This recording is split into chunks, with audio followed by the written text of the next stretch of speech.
নমস্কার।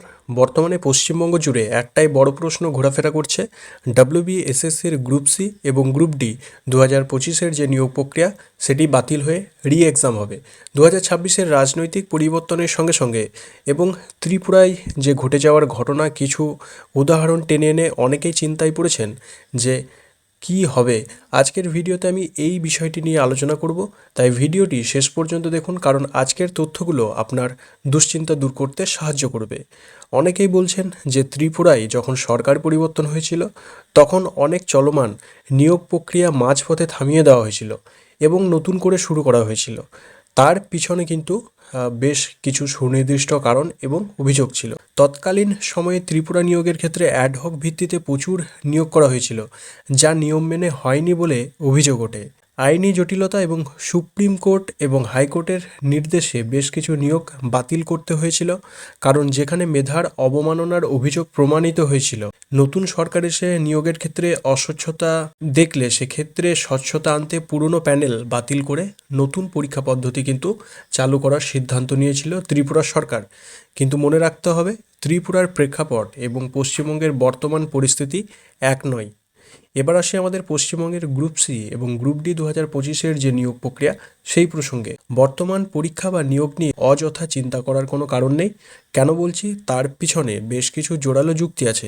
যদিও এই নিয়োগ নিয়ে মাঝে মধ্যে পরীক্ষা চলাকালীন বেশ কিছু অভিযোগ ওঠে, বিভিন্ন অসৎ পথ অবলম্বন করা, মোবাইল ফোন নিয়ে ঢোকা, সেই সাময়িক অভিযোগ উঠলেও তাদের বিরুদ্ধে কিন্তু বোর্ড যথাযথ ব্যবস্থা নেয়। কিন্তু আইনত বা প্রশাসনিকভাবে এমন কোনো বড় দুর্নীতির এখনও পর্যন্ত প্রমাণ মেলেনি, যার জন্য এই প্রক্রিয়া সম্পূর্ণভাবে বাতিল বা এক্সাম হতে পারে। এখনও পর্যন্ত কিন্তু এই নিয়োগ প্রক্রিয়া যথেষ্ট স্বচ্ছভাবেই এগোচ্ছে এবং কোনো প্রকার বড়সড় আইনি স্থগিতাদেশ অর্থাৎ স্টে অর্ডার বা এরকম কিন্তু কোনো এই রিক্রুটমেন্টের উপর কিছু নেই। সরকার পরিবর্তন হলেও যে কোনো নিয়োগ কিন্তু চাইলেই বাতিল করা যায় না। যদি নিয়োগ প্রক্রিয়াটি আইনত সঠিক থাকে এবং কোনো বড় দুর্নীতি না থাকে, তবে তা সরকারের পক্ষে কিন্তু বাতিল করা কঠিন। এখন প্রশ্ন হলো, সরকার পরিবর্তন হলে কি হবে? দেখুন, সরকার কি করবে সেটা সম্পূর্ণ সময়ের অপেক্ষা। তবে আমার ব্যক্তিগত মতামত যদি জানতে চান তাহলে বলবো, এই নিয়োগ বাতিল হওয়ার মতো কোনো জোরালো কারণ বা পরিস্থিতি এখনও পর্যন্ত নেই। তাই অকারণে দুশ্চিন্তা করে নিজের পড়াশুনো বা প্রস্তুতি নষ্ট করা উচিত নয়। মনে রাখবেন যে যোগ্য প্রার্থীরা বরাবরই মেধার জোরে জয়ী হয়, তাই গুজব বা দুশ্চিন্তার বদলে নিজের লক্ষ্যের দিকে স্থির থাকা উচিত।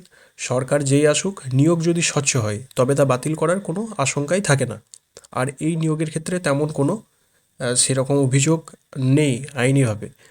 আজকের এই আপডেটটি আপনাদের কেমন লাগলো অবশ্যই কমেন্ট করে জানাবেন। ভিডিওটি ভালো লাগলে লাইক করুন এবং বন্ধুদের সাথে শেয়ার করে তাদের দুশ্চিন্তা দূর করুন। চাকরি সংক্রান্ত আরও অথেন্টিক আপডেটের জন্য আমাদের চ্যানেলটি সাবস্ক্রাইব করে পাশে থাকুন। দেখা হচ্ছে পরের ভিডিওতে। ধন্যবাদ।